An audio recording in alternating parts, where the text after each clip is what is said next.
back here at Song of the Day, coming to you from the Rock Cave as usual. I'm your host, Mark Pierce. Today is Wednesday. We all know what that is. Wednesday is our day to check out a band maybe you've never heard of before, or a song from a band that you know, but the song itself you may not know. I'm excited about today. I am super excited about today. It took me a little longer to get ready because I had to actually make two of the clips to share with you today because you cannot get this band's music very easily online. So, what do we got going on today? This band is one of my favorite bands as far as I was just obsessed with this band in the late 80s to early 90s. And I wore out their records. The band is called O Positive, and they're out of Boston. If you were in Boston in the mid to late 80s and early 90s, there's no way you didn't turn on a radio station and not hear a O Positive song.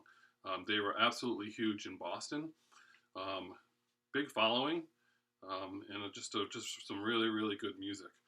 So let's talk about them.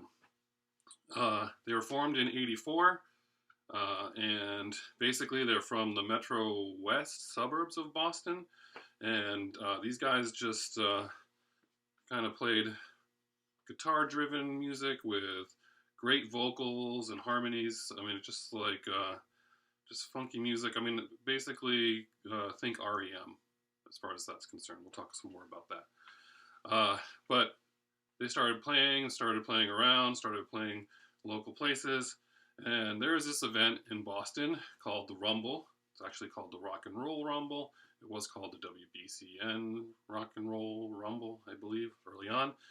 That is a famous battle of the bands that started in the Boston area in 1979 and continues to this day.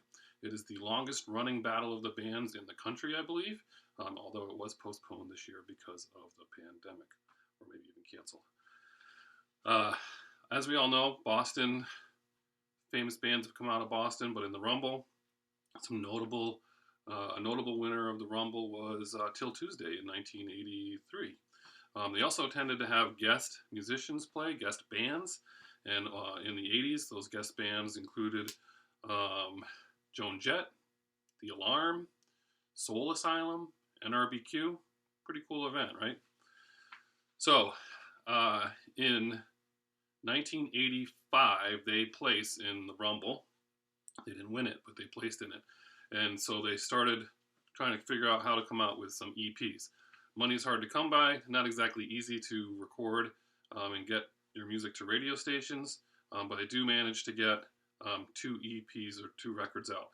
One's called Only Breathing in '85, and the other one, hold on, Cloud Factory.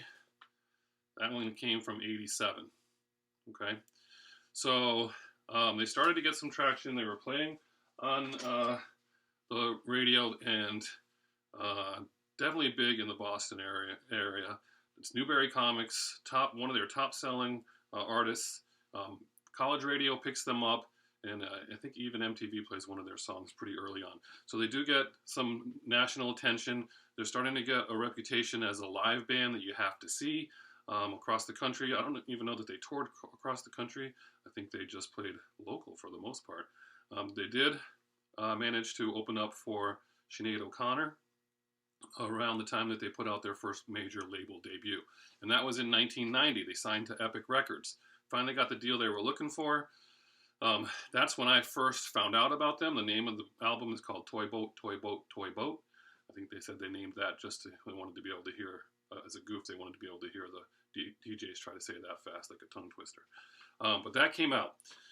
I was working in a record store in 1990. Whenever anyone came to me and said, hey, I'm looking for something new, I'm looking for a band, something I haven't heard before, that was the record I absolutely sold to them and said, hey, if you like REM, if you like that kind of music, check this out. It's really good. That album, to me, I have a couple copies here. I'll tell you why I have a couple copies in a minute, but there it is right there. 10 songs, to me, not even a bad song on that album. Every single one is great, front to back, the whole thing. It's going to be hard for me to pick some songs to play for you on that one, but this is just a great album. Why do I have more than one copy? Because people forget you couldn't always get music on demand, and if you saw a CD and it was by a band that you didn't know if they were going to be around for very long, then you better pick up an extra copy because there was no way to copy CDs either. So anytime I came across an extra copy of that, I tended to pick it up just to have as a backup because I was just wearing out that CD.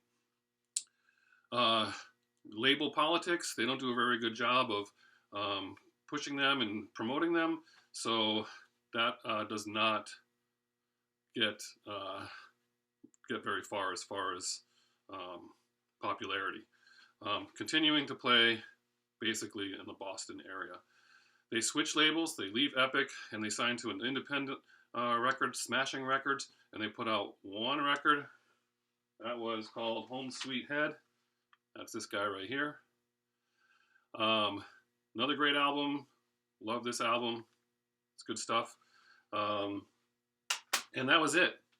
They had 2 label records, and then they were together for another year or so, and they were done by 95.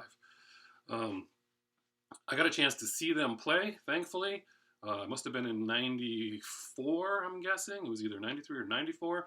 Got to go down to the Paradise in Boston, famous venue, and see them. Karen Moran, you know who you are.